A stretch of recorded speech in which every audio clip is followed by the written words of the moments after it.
அண்மை செய்தி சென்னை அண்ணா அறிவாலயத்தில் முதலமைச்சர் மு.க.ஸ்டாலினுடன் காங்கிரஸ் நிர்வாகிகள் சந்திப்பை நடத்தியிருக்கிறார்கள். கூட்டணி பேச்சுவார்த்தை நிறைவடைந்திருக்கக்கூடிய நிலையில் முதலமைச்சருடன் காங்கிரஸ் நிர்வாகிகள் சந்திப்பு நடத்தியிருக்கிறார்கள். கூடுதல் விவரங்களை தருவதற்காக செய்தியாளர் சிவராமன் இணைந்திருக்கிறார். வணக்கம் சிவராமன், இது குறித்த விவரங்கள் என்ன, முழுமையா சொல்லுங்க.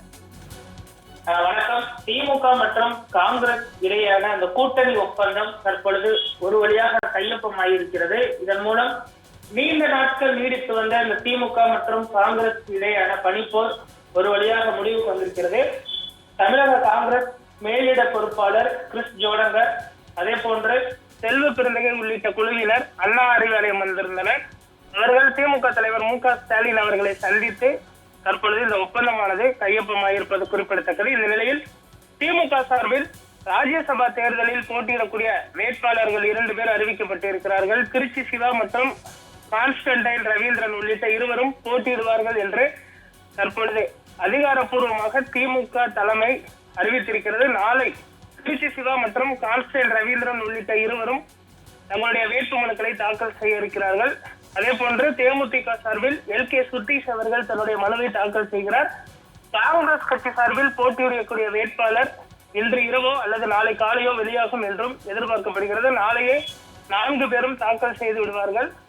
அதிமுக சார்பில் போட்டியிடக்கூடிய இந்த வேட்பாளர்கள் யார் என்பது இன்னும் முடிவாகவில்லை என்பது குறிப்பிடத்தக்கது. இந்த நிலையில் திமுக மற்றும் காங்கிரஸ் கட்சியிடையே நீடித்து வந்த போர் ஒரு வழியாக முடிவுக்கு வந்திருக்கிறது என்றுதான் சொல்ல வேண்டும். ஏனென்று போர் சொல்கிறேன் என்றால், யார் கூட்டணியில் நீடிப்பார்களா அல்லது காங்கிரஸ் கட்சி தாவேகா செல்லுமா உள்ளிட்ட பல்வேறு குழப்பங்களும் நீடித்து வந்த நிலையில் தற்பொழுது இது ஒரு வழியாக முடிவுக்கு வந்திருக்கிறது.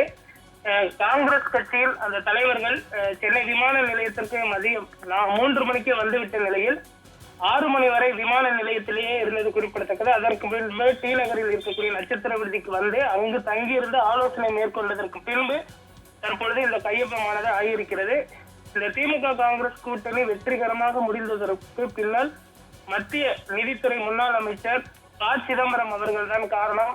ஏனென்று சொன்னால் காங்கிரஸ் தலைமை 35 இடங்கள் வரை கேட்டு விடாப்படியாக இருந்த நிலையில் திமுக தலைவரை சிதம்பரம் அவர்கள் சந்தித்ததற்கு பின்புதான் ஒரு சுமூக முடிவானது எட்டப்பட்டது. இந்த நிலையில் தற்பொழுது காங்கிரஸ் மற்றும் திமுகவுடைய கூட்டணி ஒப்பந்தமும் கையொப்பமாயிருக்கிறது. இதன் மூலம் விரைவில் தொகுதி பங்கீடை முடித்துவிட்டு வேட்பாளரை அறிவிப்பதற்கு தற்பொழுது திமுக தலைமை திட்டமிட்டிருப்பது குறிப்பிடத்தக்கது.